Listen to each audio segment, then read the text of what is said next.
Hello farmers, welcome to my channel. Subscribe ಮಾಡ್ಕೊಂಡು video ನೋಡಿ. ಇವತ್ತು ನಾಸಿಂಗ್ ಪ್ರೈಸ್ ಬಂದು ಗೋಲಿಕಾಯಿಯಾಗೆ ಥರ್ಡ್ ಕ್ವಾಲಿಟಿ 50 ರೂಪಾಯಿಂದ 140 ರೂಪಾಯಿ ಆಗಿದೆ. ಇನ್ನು ಸೆಕೆಂಡ್ ಕ್ವಾಲಿಟಿ ಬಂದರೆ ಅದು ಪರವಾಗಿಲ್ಲ, ಜಂಪ್ ಆಗಿದೆ. ಸೆಕೆಂಡ್ ಕ್ವಾಲಿಟಿ 150 ರೂಪಾಯಿಂದ 240 ರೂಪಾಯಿ ಗಂಟೋಗಿದೆ.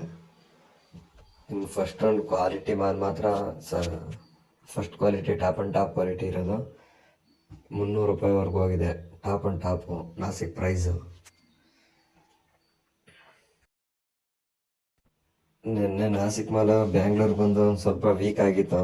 ಸೊ ಇವತ್ತು ಇನ್ನು ಬರಲ್ಲ ಅನ್ಕೊಂಡಿದ್ದೀನಿ, ಯಾಕೆಂದ್ರೆ ಅಲ್ಲೇ ಅಪ್ ಆಗ್ತಾ ಇದೆ. ಸೊ ಅಲ್ಲೇ ಅಪ್ ಆದರೆ ಏನು ಬರೀಕಿಲ್ಲ, ಅದೇ ಬೆನಿಫಿಟ್ಟು. ಅಪ್ಪಾದ್ರೆ ಚಂದ. ಮಳೆ ಜಾಸ್ತಿ ಬೀಳೋ ಕಾರಣದಿಂದ ಡ್ಯಾಮೇಜ್ ಮಾಲ್ ಜಾಸ್ತಿ ಗೊತ್ತೈತೆ ನಾಸಿಕ್ ಕಡೆಯಿಂದ. ಸೊ ಪಾರ್ಸಲ್ ಆಗಲ್ಲ ಅವ್ರ ಮಾಲು, ಅದೇ ಪ್ಲಸ್ ನಮಗೆ. ವಿಡಿಯೋನ ಸಬ್ಸ್ಕ್ರೈಬ್ ಮಾಡಿ, ಶೇರ್ ಮಾಡಿ, ಹಾಗೆ ಲೈಕ್ ಮಾಡಿ.